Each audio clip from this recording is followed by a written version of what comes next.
Regular గా vehicle checking లో భాగంగా ఈ రోజు టోల్ కట్ట దగ్గర వెహికల్ చెకింగ్ చేస్తున్నప్పుడు ఒక అతను వెహికల్ ఆపకుండా పోవడం వల్ల అతను వెహికల్ కంట్రోల్ చేయడం కోసం మనం బార్కేడ్ అయింది. అతను ఓవర్ స్పీడ్ వల్ల ఒక్కసారి ఓవర్ స్పీడ్ అయ్యి దానికి బార్కేడ్ గుద్దేసి చెట్టు గుద్దుకోవడం జరిగింది.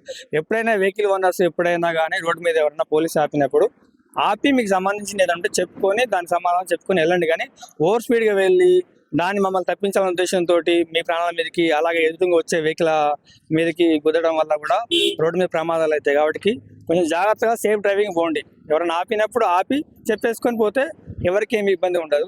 దయచేసి మీరు స్పీడ్గా ఓవర్ స్పీడ్ పోయి పోలీసులను తప్పించుకొని పోయి మీ ప్రాణాలకి అలాగే ఎదురుగా వచ్చే ప్రాణాల వాళ్ళకి ఇబ్బంది పెట్టొద్దని ప్రయాణికులకి విజ్ఞప్తి చేస్తుంది.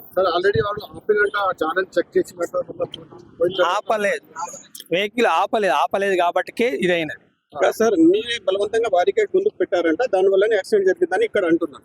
అతను ఏదైతే వెహికల్ కంట్రోల్ చేయడానికి ఆపినప్పుడు మా పోలీసు వాళ్ళని తప్పించుకొని వస్తున్నప్పుడు కంట్రోల్ చేయడం ఉద్దేశంతో ఆపినాం. అదే విషయంలో కంట్రోల్ చేయలేకపోతే ఎదురుగా వచ్చే వెహికల్ కూడా కలిగి ఏదైనా అవకాశం అవుతున్న ఉద్దేశంతో మా వాళ్ళు వేసి, కానీ అతను ఒకేసారి సడన్ గా ఎక్సిలేటర్ దొక్కి ఓవర్ స్పీడ్ కావడం వల్ల ఇదైనది. అదే ఆయన స్ట్రైట్ గా ఉండి అదే ఉంటే బార్కెట్ కలిగి అక్కడే అవుతుంది. ఆయన ఓవర్ స్పీడ్ లో ఉండి దాంట్లోటి ఒక్కసారి స్టీరింగ్ తిప్పడం వల్ల వచ్చి చెట్టుకు కలిగింది. సార్ బలవంతపు బండ్లు ఆపొద్దని మీకు కొన్ని రైట్స్ వచ్చినాయి కదా సార్, మన కోర్టు వల్ల ఆర్డర్ వచ్చింది కదా. మేము బలవంతంగా బండ్లు ఆపట్లేదు.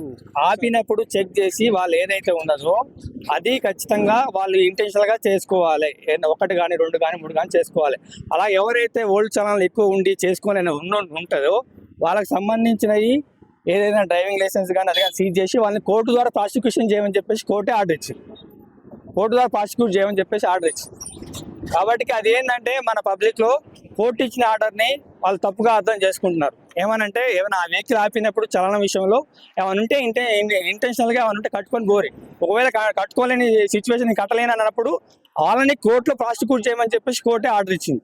కాబట్టి దయచేసి ప్రజలు అర్థం చేసుకోవాల్సింది ఏంటంటే మీ చలనం ఏమైనా ఉంటే గోల్డ్ ఎక్కువ ఉంటే దాంట్లో ఎన్నో కట్టుకుంటే మీరు కోర్టు నుంచి ప్రాసిక్యూషన్ లేకుండా ఈజీగా పోతారు. ఒకవేళ కట్టుకోలేని పక్షంలో ఉంటే మీకు ఖచ్చితంగా కోర్టుకి అటెండ్ అవుతా అంటే కోర్టు ద్వారా వాళ్ళని ప్రాసిక్యూట్ చేసేసి వాళ్ళు కోర్టుకు వస్తారు. వాళ్ళు కోర్టుకు వచ్చిన తర్వాత కోర్టు మేజిస్ట్రేట్ గారు ఏదైతే ఉన్నదో దానికి సంబంధించి వాళ్ళు చేసుకుంటారు. దీని మీద ఏం కేసు బుక్ అవుతుంది సార్?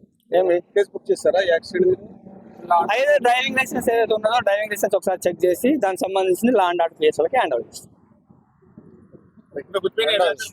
ऑलरेडी गाड़ी स्लो कर लिया उन्होंने, ऐसा भी गाड़ी रुक रही थी, रुकने से पहले वो बोर्ड डालने की क्या जरूरत है? बोलो उनको क्या था, गलत चीज थी क्या? बोलो उसमें क्या तो गलत था, ड्रग्स था क्या, तो फ्यूम क्या था, क्या उसमें क्या था? बोलो क्या गांजा था गाड़ी में? इतना सडन डालने की क्या जरूरत थी? बोलो उनको, और डाल दिए भाग गए उन्होंने।